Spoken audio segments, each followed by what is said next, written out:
Hi, this is SomePoorChoices and Bregan. We're doing something a little bit interesting here, kind of a theory casting, diagnosis cast.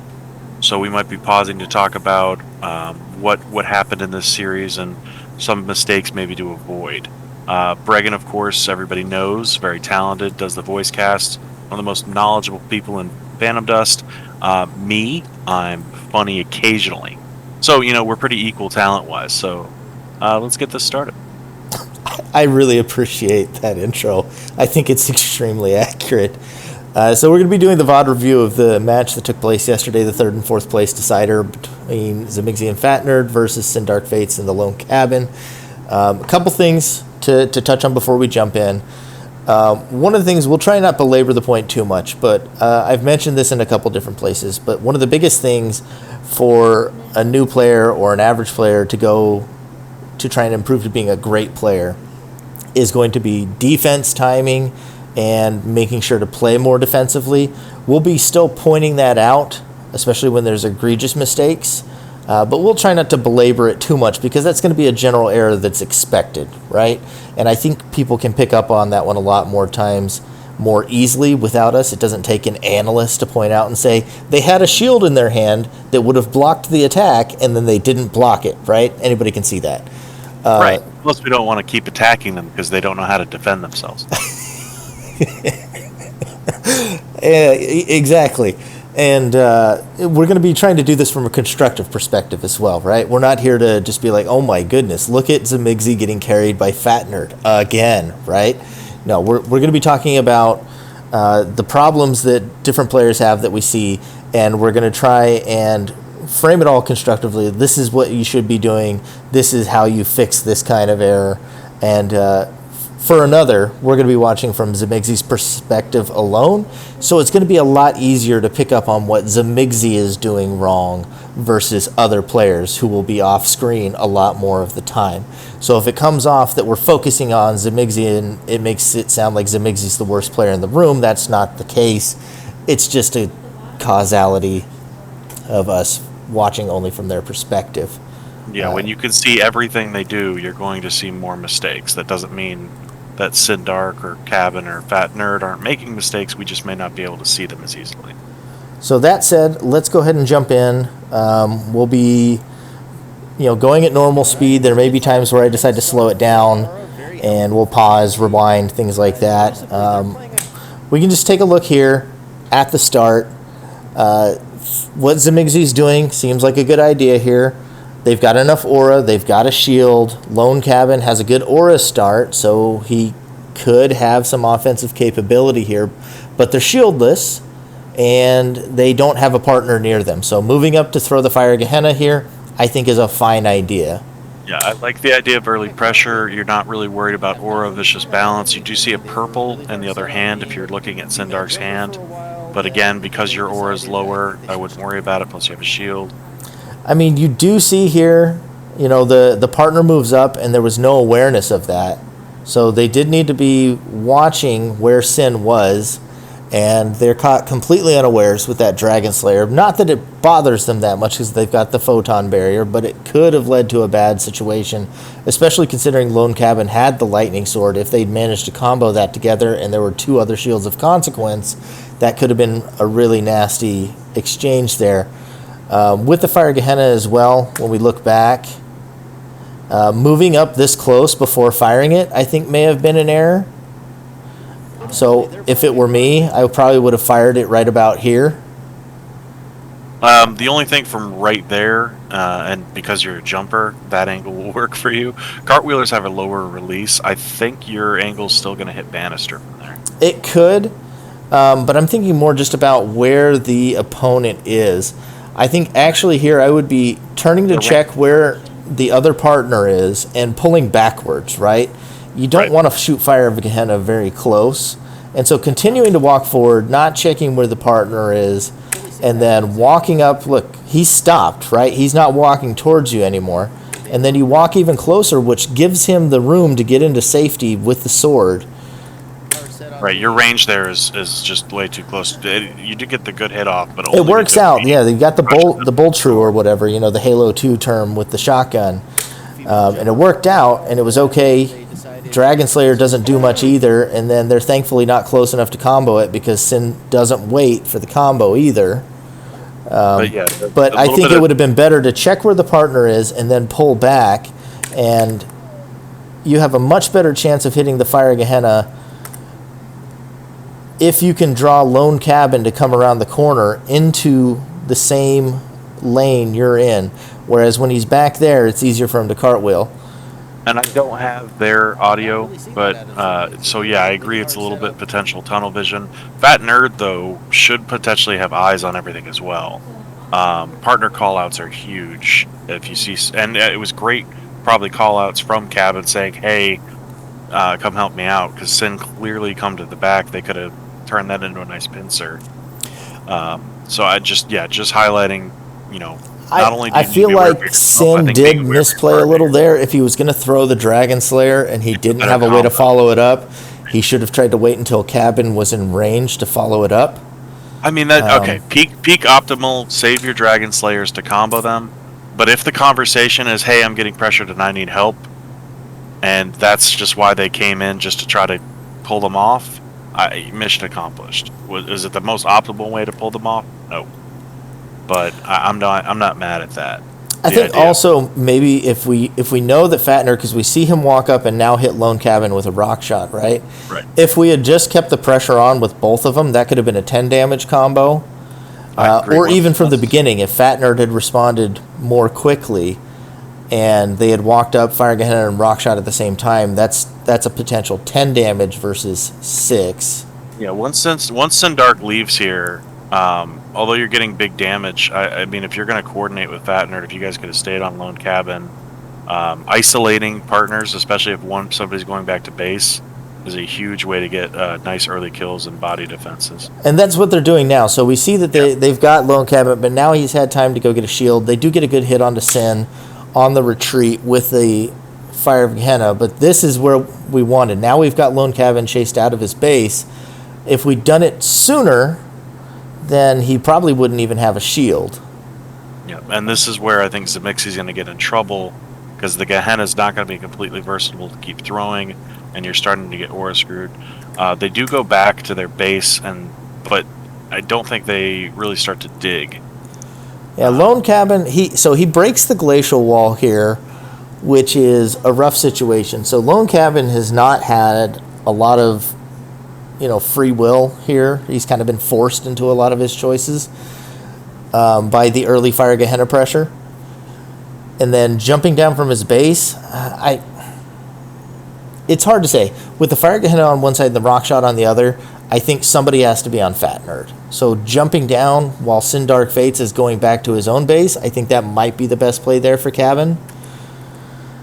I think the jump down it also saves the shield on the second Gehenna that was fired, but I would not have pushed the attack. I think Lone Cabin could have used that time, especially with the cartwheeler having to do a long return to get down. Zemixy going back to the capsules.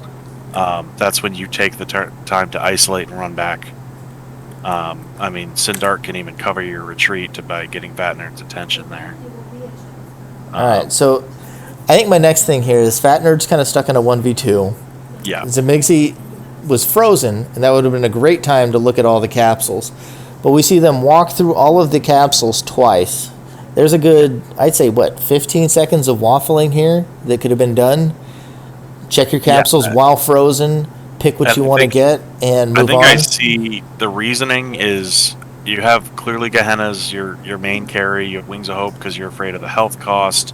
But I'm either overriding a fire here immediately, I'm throwing a Vampire Bat, probably getting rid of the Wings of Hope and picking up an extra shield just to completely clear the bench. I think I'm okay with keeping Wings of Hope, but you needed to have Zemixy go through the capsules quickly, seeing this 3 bench, seeing the double Fire Gehenna and how quick the match is moving, overwrite fire for fire, pick up the Vampire Bat, throw it at a quick angle, and then go back for the second shield. And you can do all of that in about the time it takes them to just pick up the Vampire Bat. Clears the whole bench and allows you to pick up more aura. Lone Cabin here, coming out here is pretty dangerous. And this is one I talked about in the cast. Lone Cabin is shieldless in the open, and they don't take advantage of that positioning-wise very well even once.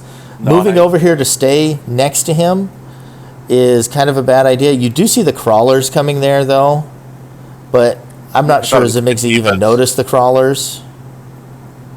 I thought it was good defense by Lone Cabin in there. I'm not happy that Sindark took that time to go back to their base to dig. The better positioning move here that would definitely give you a lot more options is just run to the pole, and obviously we know where Lone Cabin wants to go, right? If he's not hiding, cowering behind the tree or next to his partner, he's wanting to go back to his base. So we know he's going to go up one of these two escalators. And so if you go towards the pole, you've got a good free angle to hit him on either escalator he goes up. And instead, they both crowd over this way. Fatnerd is in a decent spot. But Zemixy too this close is, for throwing the vampire bat here, too close. It's not going to hit. Fatnerd should be throwing a rock shot right now. But instead, he waits and lets him get all the way up the escalator. Escalators for cartwheelers are death zones. You should always be looking to catch a cartwheeler going up the escalator because they cannot get away from things a lot of times on the escalator. Even if they cartwheel forward, cartwheel downward, they're going to get hit a lot more often than they would normally. There's only one direction they can go. And they could have easily scored a kill here. Yeah, especially before the picking up the shield. And he gets two shields, but he does use the Angel's Wing against Fire Gehenna.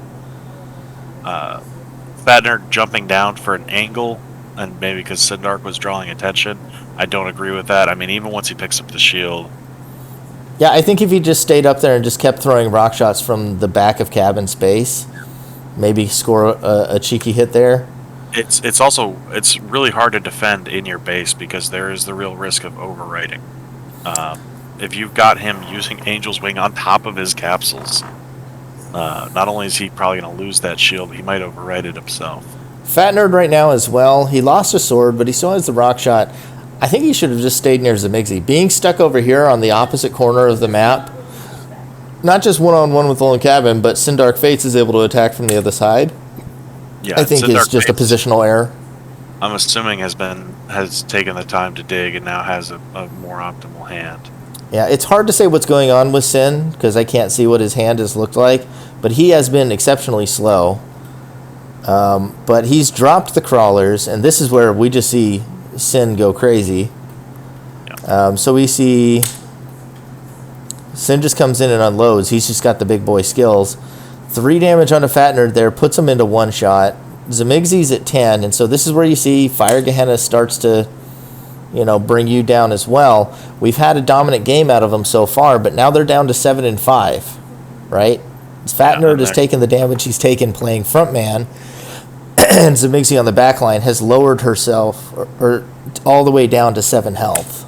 Right, just with her own Fire of Gehenna, because it's a kind of a double-edged sword there. And so then we see Fatnerd there. Let's see, did he just not jump the willow? Is that what it was?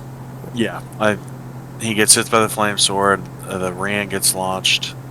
That's pretty bad as a jumper, not jumping the willow. That's bad, but it does happen. Zemixy. He mistimed his shield as well. Zemixy's is the one that, because he's got full aura. He's got full aura, 2 shields, and he doesn't jump it. You're hurt by the aura recovery, and Zemixy not digging the aura, having only 5 aura this late into the game.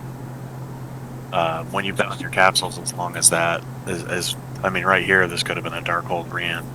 As Zemixy right here, if they had cartwheeled left, I think before cutting right would have been fine. But at this point, you're already kind of boned. You've got no aura. You've got nowhere to go with that pole in front of you. You're just going to eat the hit. Yeah, it was a good comeback into the battle from Sin too. And now look at that swing though. 13 and 10 versus 2. It's a short pickup. And let's see here. You can already see that Sin is going to go extra aggressive, but you know that Cabin is behind you. I think you hide behind the pole for the willow and then strafe around because Sin has used up a lot of aura, right? His Tiger Strength's probably going to wear out. He's used up a lot of aura. If you hide from the first willow behind the pillar, I think you could just circle around and make the pickup on Fatnerd. I agree with that. I mean, I understand the rush, especially when you know your iframes are there. But if you know you're not going to get there and you're in vulnerable pause, even if there's a second person, they've still got to travel to get to you. It's okay to take a second, make sure your aura's up, that you're ready to time your shield. I mean, I'd still rate it like a 7 out of 10 on the attempt because it was, an immediate dash towards it, which is better a lot of times than waffling and not knowing what to do and letting them set up to block you. So making the mad dash for it is generally a pretty good decision rather than letting them set up against you.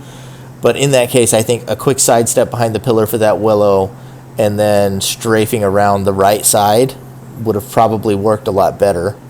I think a couple of times, and the better all the new players get, the more they can back off kind of the easy rules. I think the fast aggression and the all-out aggression, sometimes taking a pause or using the built-in, hiding behind the tree, hiding behind the pole. Even just backstepping and hitting the dark hole on the willow there would have been good. Because you would erase the willow and you'd be at 1 health, and then ideally you should be able to make the run before he gets enough aura to use a Rian. Right, because then you're worried. Because if he timed it right at the right distance, he has an unblockable combo with both those in the Tiger Strength. Well, he only had 6 aura. And when he casts Willow, he has 1 aura left. If he's willing to give up the Willow, if you pause too long, is what I'm saying. You can time a Willow. I was saying if you just walk forward, dark hole the Willow, and then make the run for it. Yeah, I mean, if you do it perfectly. Yeah, you'd have to make sure you're aware of Lone Cabin with the Flame Sword behind as well. Not sure what other attacks he has at the time. But I guess that brings us to game 2. So this is Panorama. I remember talking about this arsenal. This is just a general thing. If you're going to rely on a Tiger Strength for a Psycho arsenal, which is a good thing to bring on Pano. It's a good arsenal archetype, but you definitely need... There was only the 1 Tiger Strength in this arsenal. Getting it in the starting hand was very lucky. It can really run you over if you don't bring multiples. I would bring at least 2, and a lot of times I bring 3 these days because of the prevalence of turbulence and just, the over-reliance of certain schools on needing the Tiger Strength to start breaking your shield breakpoints that you need to get rid of Glacial Wall, Dark Hole, stuff like that. Yeah, I'd agree with that. The beginning here, we see Sin. All right, what did he just get hit by there? Was that Bullet of Fire? I want to double-check that. Because this is one I also brought up in the cast. All right, so Sin takes 3 damage from... what? What is that? Hard to tell without an audio cue. The audio wasn't that loud there either. But can we not see it at all? I can only see the little After Effect visual. Okay. I can see the actual attack. I think that was a reincarnation. So we see 4 aura from Fatnerd, 3 damage. Reincarnation. Makes sense. Another reincarnation, another Dragon Slayer. Talked about it before, is timing the Dragon Slayers with a combo purposefully. I mean, they hit both, but they could have timed it better. Yeah, I think the most powerful thing about Dragon Slayer is the period of time where they're holding their heads with the stun effect. So a quick coordination on that, you can get knockdown damage. I mean, Sin takes 2 more damage there, and 2 more there. I think that's Bullet of Fire. It's got to be 2 aura, 2 damage twice. Sin takes a ton of damage here. Yeah, I mean, eating 2 reincarnations, everybody eats 2 reincarnations at some point, but eating 2 bullets of fire after 2 reincarnations, that's some pretty egregious right there, especially when they had a shield before the reincarnations. I mean, I think Zemixy and Fatnerd kind of had a wonderful start here. Everything going according to plan. Cabin, I don't know if only has melee. Is now coming in to help, but Sindark's already dead. Yeah, I mean, it's only the 3rd capsule spawn, too. They had great pressure on him early. Yeah. So, only just now being set up, I mean, he's only got 5 aura, so we'd have to go back, but... Yeah, I didn't know if Cabin could... We're still guessing based on the hand. We are guessing because we can't see their views. I don't know if Cabin didn't have anything that could help, or if Sindark didn't think they could retreat from their base. But sometimes even just running in with a shield to bluff, to try to pull the aggro from a 2v1, or sometimes even if you don't have a shield, as much as you don't want to leave your base because you want to dig, an early retreat if you're getting popped like that. And I think Sin did try to retreat, but maybe too little too late, and that's how they get hit with the Hyper Kai. I mean, Sin moves away from his base. Who comes in here first? Is it Fatnerd or Sin? Who comes in first? I believe Sin comes in So first. Lone Jason Cabin Patrick. is looking around. Sin is like headed towards his partner. Fatnerd's behind him. I don't know why he goes over here. Going out over there, that goes away from your partner. It isolates you with Fatnerd, and it gives a firing line for Zemixy. Like, don't get me wrong, the Hyper Kai Lance here is sexy as hell, but Hyper Kai Lance doesn't have many places where it should be hitting on this map.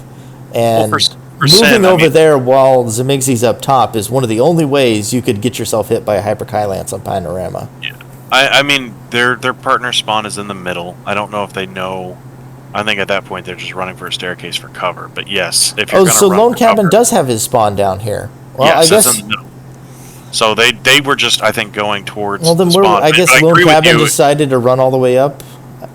I agree with you. It's not likely for them to have a particle mortar or agonies or something that'll go. I mean, if through he had the floor. setup, I think it would have been better for Lone Cabin to just stay down there and do that to Fatnerd, not Zemixy. Yeah, I'd agree. Because that left Sin wide open by themselves down there again.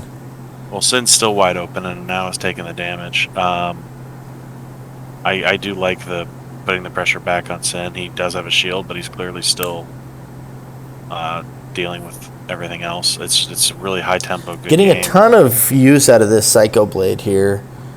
Yep. So far, I mean, I've got no critiques as to how that's going. I mean, I wish that there was another range skill that could have maybe been picked up before leaving. But I mean, there was no reason to drop the Psycho Shell to that. I mean, you can jump a Psycho Blade by jumping in a straight line, let alone cartwheeling it. I feel like a lot of the damage they're taking here, this has been pretty egregious on Sin and Cabin. Like, this is a fairly easy to dodge move or block. They've been hit by it, like, what, 3-4 times in a row now? Sure. I mean, block it before eating the damage. I'm okay with that. But at this point, I think just tempo-wise, you could tell once they lost the tempo and they ate the 2v1, there's a level of... Because we see Sin's going to get hit here, and then there was a jump in the video. We don't see what kills Sin. We'll check the aura here and see what it looks like. So Zemixy runs up. That was probably Fatnerd with a Rian. And then I don't really like going for the lightning sword here. No. And I think you've said it in your casts before, if you have not much to gain from attacking when you need a pickup, then it's not worth attacking. Right here, Fatnerd doesn't have a shield.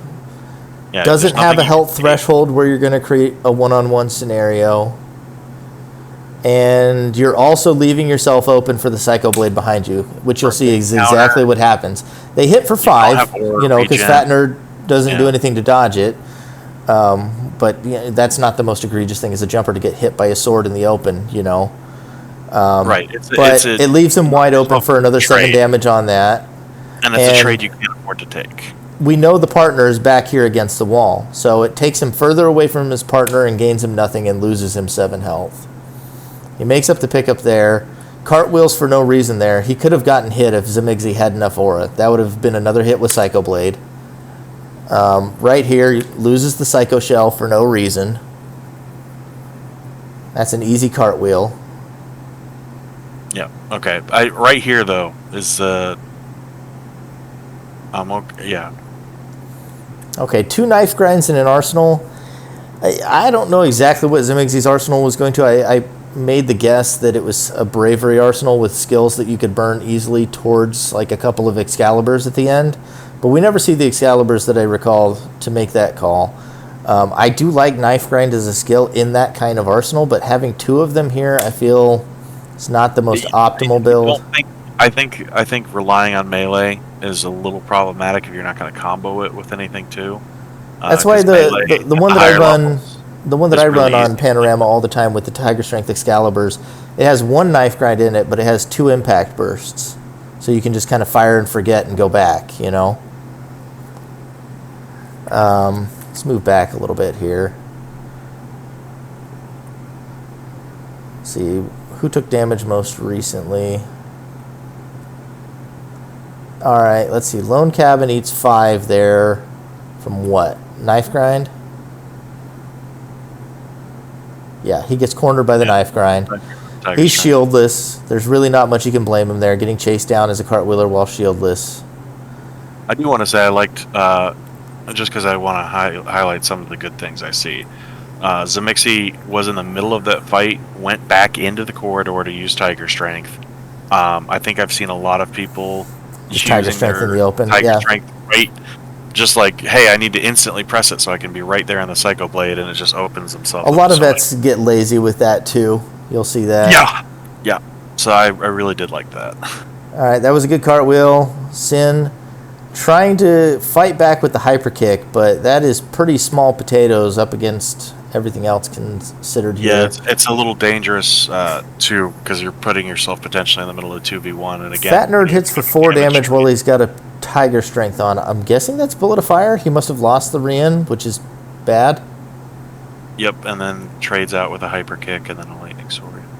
Wait, I still don't know what his 2 damage skill is. Maybe that's the hyper kick. Maybe that's what he hit, because it would be 3 school if it's Tiger Strength, Rien, Bullet of Fire. I was thinking hyper kick the other way, but yeah, we can maybe be roll that. back. Cabin's doing a good job now of dodging Psycho Blade, which, again, it's a fairly easy to dodge move, but that's looked like another hyper kick out of Fatnerd, and then the finish off here with the Psycho Blade. And yeah, I mean, like I said at the cast, this one is really just decided by the early health differential. Sin getting the snot beaten out of him early put them at such a big health deficit that, you know, Panorama is always going to be kind of a boxing match, and everybody's going to take a couple of hits. Nobody comes out clean, right? Well, I will say there was maybe some arsenal problems too. Lone Cabin and Sin are both fairly low in their arsenal, or at least for as crazy as the game was, they were able to dig. There's clearly not an answer for the Tiger Strength melee. Psycho Shell getting snapped seems like that was their beefiest defense. I don't see any melee erase.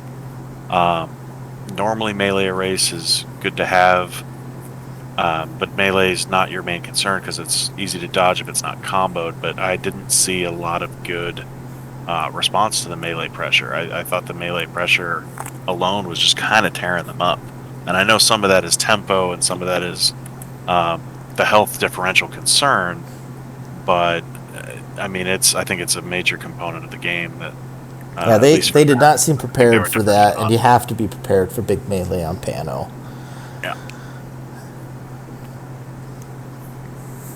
But that early health deficit just made it's so difficult to come back if you have a health deficit like that on Pano, because it's always going to be chaotic, and even when you're playing really well and you have the advantage, you're still going to take some hits. And if you're both at 5 health, well, those hits matter a lot more for you than it does for them. No, and there was a couple times where they were trying to trade, but the differential just wasn't in their favor, so the trades came out bad. All right, this is another great start for Zemixy. She's got, enough aura to attack, good shields all the way around. Fatnerd's a bunch of yellows. I'd be interested to know what he was running. I think it ends up being bravery, is what it was. I was thinking that they might be boost mines. Leaving the Wings of Hope on the bench or picking it up, it's okay, but at this point, it's a move that you should be overriding. And now, it's worth remembering here, too, this is another one that I wanted to dig in some more, and I talked about it a bit in the cast. I think Tiger Strength Twist and Slide is the absolute king on lane. It's probably the best arsenal archetype for that map. But if you have 2 people running it, this is exactly why you don't have both partners run it. We see them get a lot of early damage on Fatnerd and Zemixy from opposite corners of the map, but then as soon as they get cornered... Let's dig into that real quick. With the 2 people running lasers, you can get fancy with cross lasers and stuff like that, but I think we've had many debates on it that there's an ideal tag setup. and it's a frontliner and a support. Can you mix the person who's frontlining? Do you have people who are hybrid? Yes, but when it comes down to it, the easiest thing to run is someone is your main damage frontline dealer, and somebody in the backline running support skills, your decoy, your frighten, dazzles, so you can set up combos. And if you guys are both running lasers, then not only do you have somebody making callouts and taking aggro, you don't have kind of the most ideal setup for getting big damage combos, especially if you guys are looking cross map at two different people.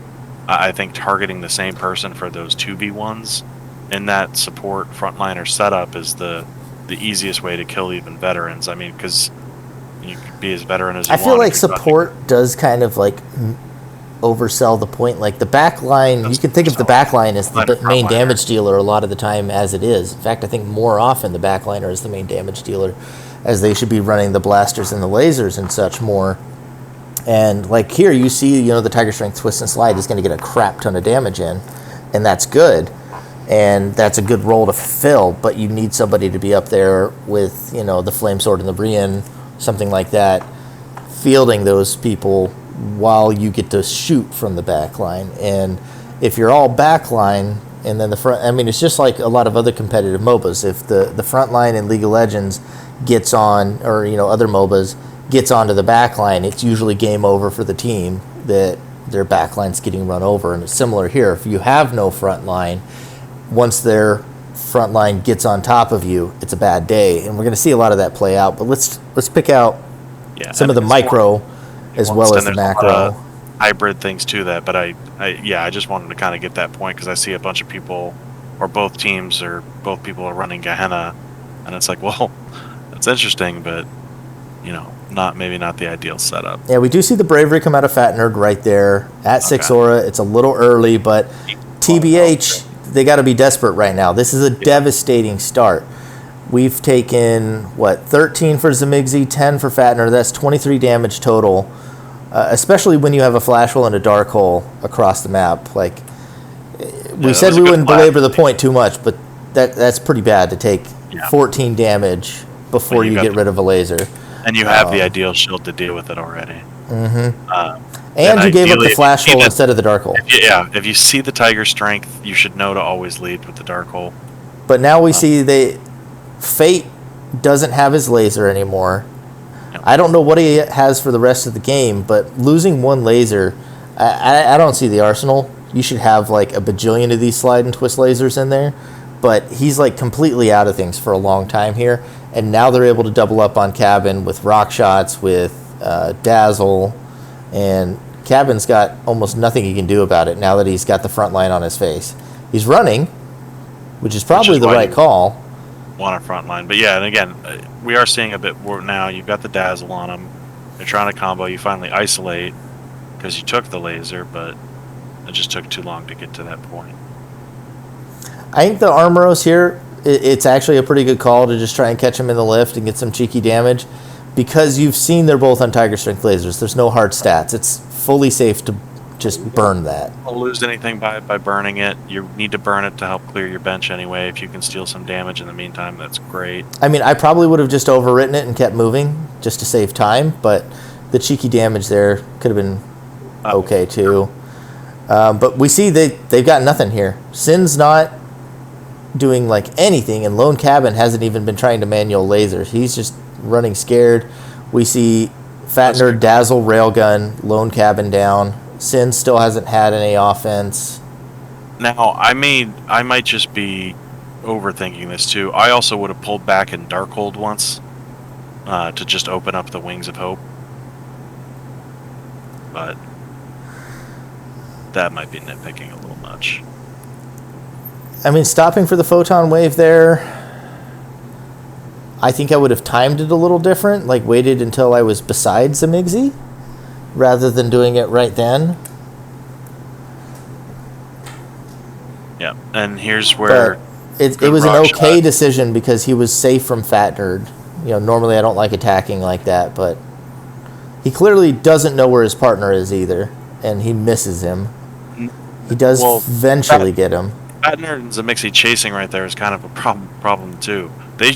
One of them does know where the corpse is and should have kind of been setting up a corpse defense. So I think they ended up chasing that and not isolating. They allow Sin to get that big hit and trade where he not only picks up blown, but he also trades back a bunch of damage. That was a good re-in there over the wall, but giving it up.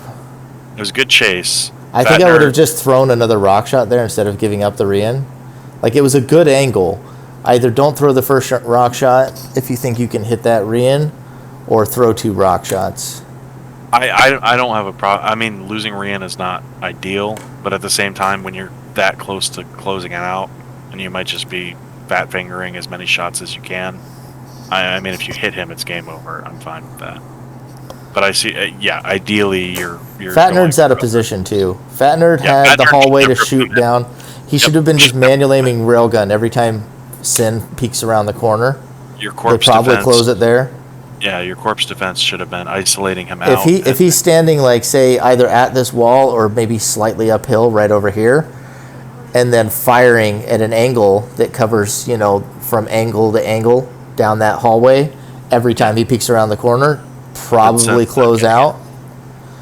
I do think this was good by Sin, though. Yeah, but Sin does make the pickup, and hitting the double photon wave here is pretty sexy. That's, what he's had this whole time, though, which is another problem. He's 18 capsules remaining in a Tiger Strength twist and slide deck, and he has yet to have another ranged attack.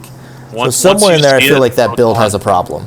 Once you see it, Photon loses a lot, or should lose a lot of its utility.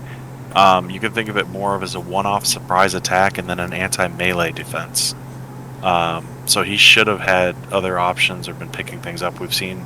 I mean, they're horny for the closeout here, so I think that's how you get hit by the photon wave, and it's easy to get horny for the closeout. And he hits a big swing here, but Fatnerd's got an easy pickup. Which that was a good thing to rush and immediately do it. I feel like the Wings of Hope has still been dead in hand. I just don't like Wings of Hope unless you're running Bloody Ritual. It's too frequently dead in hand. No, now that you're back to 10 health, I would have. And that with the Dazzle and a Rock Shot and a Railgun, that was just good. Well, and that was back to what they could have been doing the time before. So the Rock Shot on the back angle and then the isolating with the Dazzle Railgun combo. All right, so right here, first close. He's got Dazzle, so I don't know why you're dropping down in front of him. Like, that's just no. I think that's rushing for the corpse retrieval. And, if you're right there or you're within iframe, yes, you want to do it immediately. I think any cartwheeling is... 2v1. Any cartwheeling here when Fatnerd can see you is probably a death sentence. Because I would think normally I would say cartwheel over to this roof, go from here, parkour over to there. But even then, that's not safe because he can get cartwheeled midair or, dazzled midair or dazzled as soon as he hits the next roof. I think he probably should have gone around the top and tried to come around behind Fatnerd or something. I know there's a large amount of time left, but if you're already isolated from the corpse, and they have full hands, you've seen the attacks, defenses. I guess you won't know if they're ideal. I don't know. I mean, Lone Cabin, you would have just hugged back. This is one I think you definitely do play slower. I think you can make them come get you. Otherwise, play for the draw. You have nothing to lose by playing for the draw. In theory, Cabin should still have lasers, right? If he fires from his base, maybe catch a couple of lasers on Fatnerd and then rush that pickup. If you know you can't deal with it, I mean, the rock shot's going to come to you potentially. But then if they come to you, they're out of position. That may open up an easier lane for pickup. But yeah, dropping down right in front of anybody is almost always the wrong move.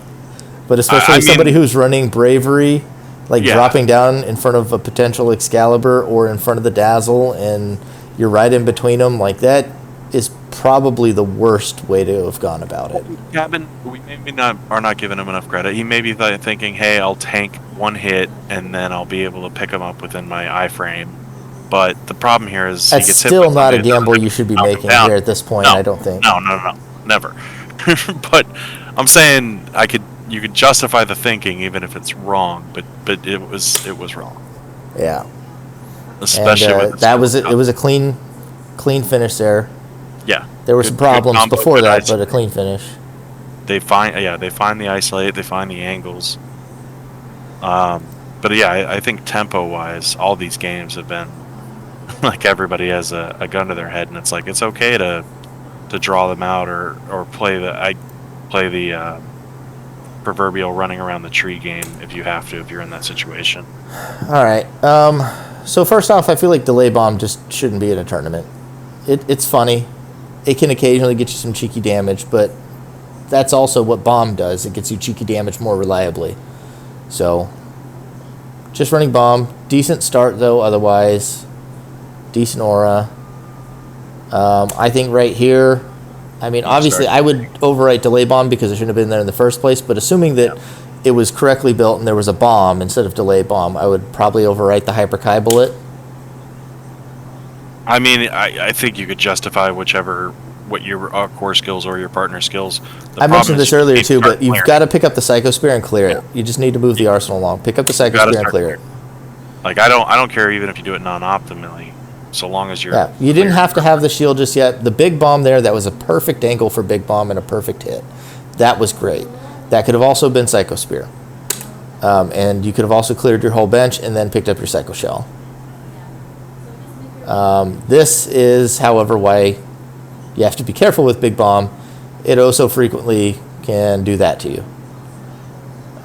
Pin down, I also don't really like in this build. No, I would agree with that. I mean, even as a support setup, it's not ideal on a map like Highway. Sin seems to have taken a tag from Fatnerd at some point, probably a rock shot.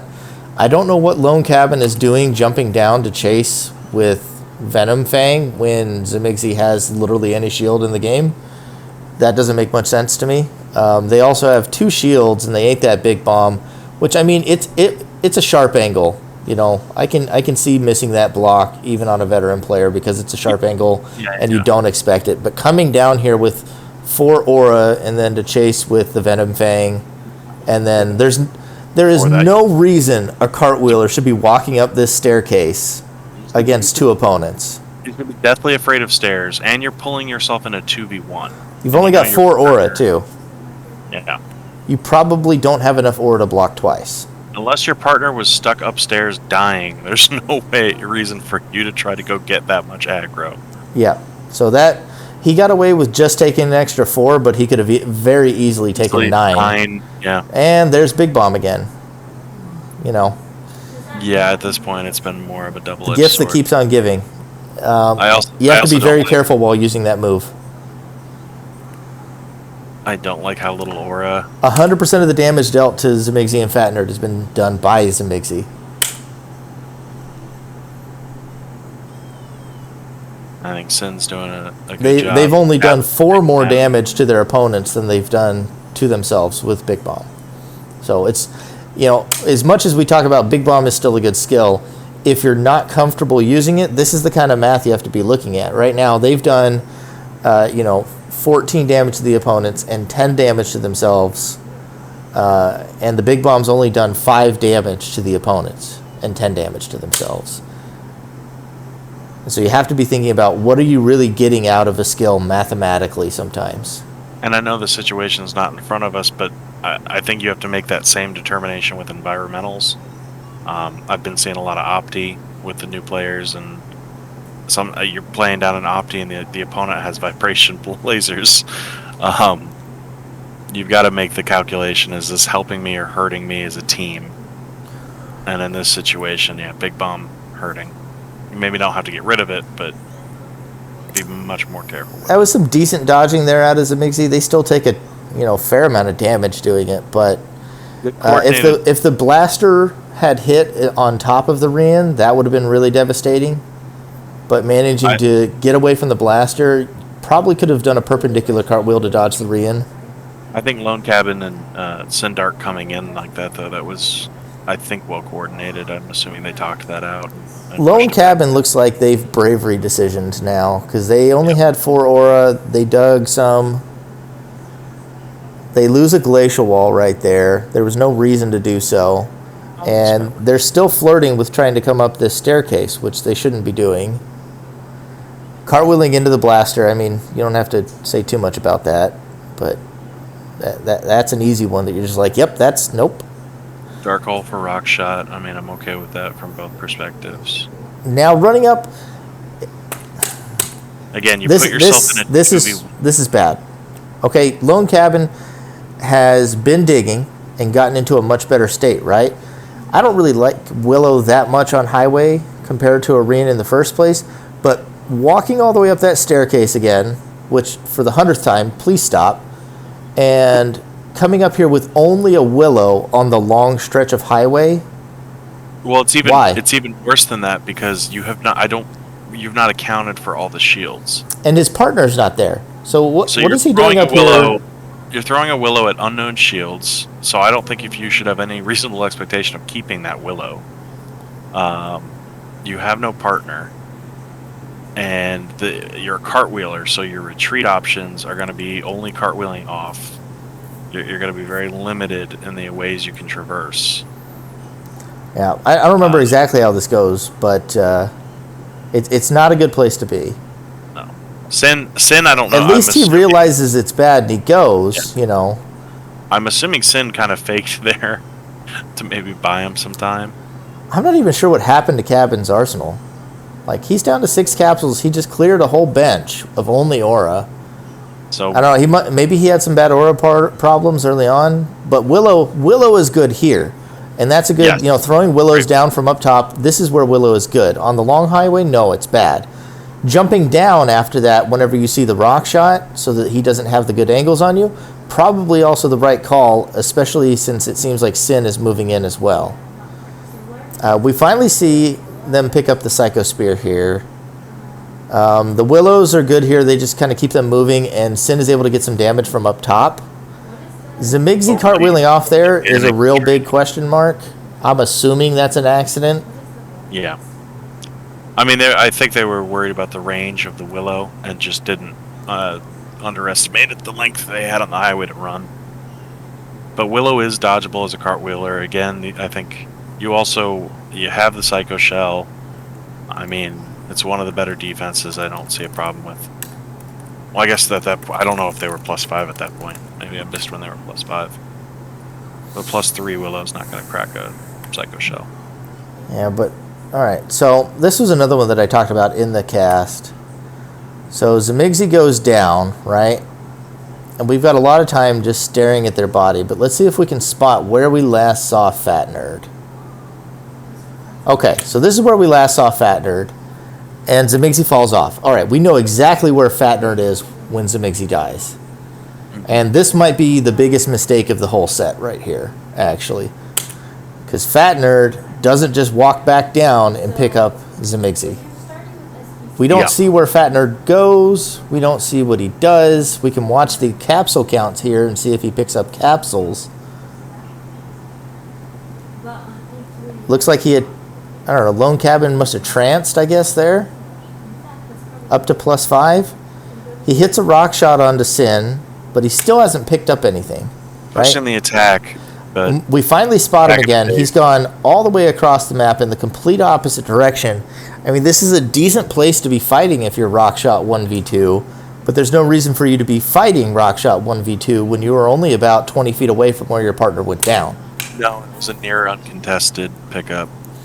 I mean, perhaps he doesn't know where Zemixy's spawn is, but that should have been, like, screamed into the mic once he's going the wrong way. Like, no, turn around. I believe he's already made a pickup, so he should. Extremely emphatic. That's a big Willow there. Trance is up again. There's another reincarnation, and he's just standing here trading with the rock shot, and this is... Like we've talked about, the problem with throwing attacks when you're not able to make trades is you're going to eat attacks. And if he had that health back right there, or even just the 5 seconds it takes to make that trade, I mean, you get clear of the 2v1. Yeah. I feel like it's bad enough that we don't need to go too deep into that one. That's fine. There's so much with that we don't need to belabor it too long. But I think that might be just the actual worst mistake of the set right there. All right, this is another general one. I'm not going to pause on this one for now, but I just don't like Judge of Anubis because, like Wings of Hope, it ends up being kind of a dead skill in your hand for so long. And I remember this from Sign. It sits in their hand forever. It was finally relevant towards the end of the game, and they ended it with Dazzle Psycho Burst instead anyway.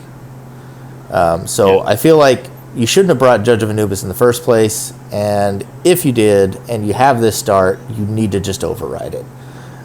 In an Arsenal building, I wouldn't build a deck that relies on a late game gimmick, and that be your whole thing, because if like now it comes out early, it does you no good. Also, going back, we saw, let's see, did they already overwrite the Diabolical Trick, or has that not popped up yet? No, it's popped up. They haven't overwritten it. There it is. All right. The right answer here is drop Judge of Anubis, pick up Diabolical Trick. You've got enough to use all of your hand. You see that Sin is at 3 aura. Lone Cabin hasn't shown any ability to help. And then you head over to this base, and if you have that, yeah, you got free pop pressure, and instead they're just kind of hanging out, holding hands in Fatnerd's base. When we know that later we see he's got 10 aura, he's got 2 attacks. Fatnerd could hit something, right? Vibration Blaster, we see that later. You know, he's got some other skills. He should be moving up high. Pressure. I mean, even if, especially if you have a Dazzle, because what you could have done, you can test all those shields with no real cost to you. You can get some free pressure. Start a combo process. This is another thing. They get Armoros, and Zemixy should be shouting, "I have Armoros. I will fix us." But then we see Fatnerd is going to fix his +2 by popping, or his -2 by popping a second speed up. And so that was some miscommunication we see there. We see a good 30, 45 seconds of waffling here too, where they could have sat on Sin, gotten several of his capsules, done some serious damage to his arsenal, because if he's aura screwed with only 3 aura, then he's got expensive stuff on his base that he doesn't want to overwrite. Those are the most high value capsules you could pop. And we see, you know, Fatnerd, we know he's playing Vibration, and they still haven't moved in while he's at 12 health, or 12 aura. They finally go for it. They don't have the Diabolical Trick here, so they won't get these high-value capsules. But they are at least able to start doing some Dazzle, Vibration Blaster, and get some damage here. Which is good. Which is exactly what you want, is to 2v1 and get some easy damage. Sin has had a rough start, and he just was not abused enough for it. Lone Cabin also looks like they set up a little slow, but at least they're hitting now that they're up. Looks like it's Trance on top of a Lunar Force here for Sin. Or Lone Cabin. Or no, it's not. It was a Dark Hole, because he loses the shield and he erases Fatnerd's Blaster. Sin should also be aware of the Flash Hole. He was throwing Willows at Zemixy, but I mean, if once you see an erase skill like that, I mean, maybe he's okay with it. He does it +1. Yeah, Fatnerd takes quite a bit of damage. Keep an awareness of the shields and stuff you see, and communicate that. Fatnerd's also down to 7 capsules. Sometimes, especially when you're breaking a shield, you want to know so you can keep track of your high value attacks. So you guys can coordinate on who's breaking what shield. This is just kind of a PSA to all new players out here, but players like Fatnerd who are relying on digging really fast and bravery decision a lot, boy, you just pack a pocket Diabolical Trick and just see how many matches you pick up. Just do it. Or one Diabolical Trick or one Violent Change. Just see how many extra wins you get out of it. Scene could have ended so many of the tag matches. Especially if you can work on your defense timing, erase a couple of his attacks, make him dig even harder down to those 3 capsules. Violent Change, game over. That's it. I mean, you will quickly win a ton of games off of that. Fatnerd takes a lot of damage over there from something. I mean, he's essentially in a 2v1, and we're just... I mean, I'm seeing no support here. The Armoros used late here is actually pretty good. I still feel like it would have been better if they'd used it earlier and had Fatnerd at a +4. Also, erase is the only viable attack, and you still have a dead skill. Yeah, the Dazzle should have been shot there earlier to knock him out of the air. You do at least knock him out this time, but Fatnerd goes down for it. Fatnerd dies. I mean, probably should have tried to block or whatever was going on there, but he straight up dies by the Dazzle not being shot before. But fairly good defense there out of Zemixy on the pickup, I guess. It's not as bad as it could have been. I mean, 17 capsules here without a usable attack. I mean, no pressure has really been brought. I think that's horrible. Yeah, this brings us to another problem, too. Overriding the Psycho Blade and never really using the Psycho Blade. It's just been pretty rough here. That is your only true offense other than Judge of Anubis, which you still don't have enough aura. You still probably shouldn't have brought, and you should have overwritten for the Diabolical Trick earlier. Right. And then just sat on... You should have just sat on your opponent's capsules with a Psycho Blade and Diabolical Trick the entire game. If it doesn't come out right, you got to be okay getting rid of it. They really make good use of the Dazzle as a team, but there should have been more than just the Dazzle going on here. And I'm okay with, like I said, I'm okay with like a support aspect. I also have this right here. I mean, it's a minor thing, but you always pop the capsules first. Yep. Skills over aura. I mean, unless you're vicious balancing or something. Yeah. Or early game, sometimes erasing their aura can be worse because then they can't do anything, and then you get to pop the capsules. But this is also a long time for Fatnerd to be 2v1, but he handles it fairly well, all things considered, and moves his way back to his partner, which is good. They both eat some Rians there for free. Yeah. We won't dig too hard on that, but those were free.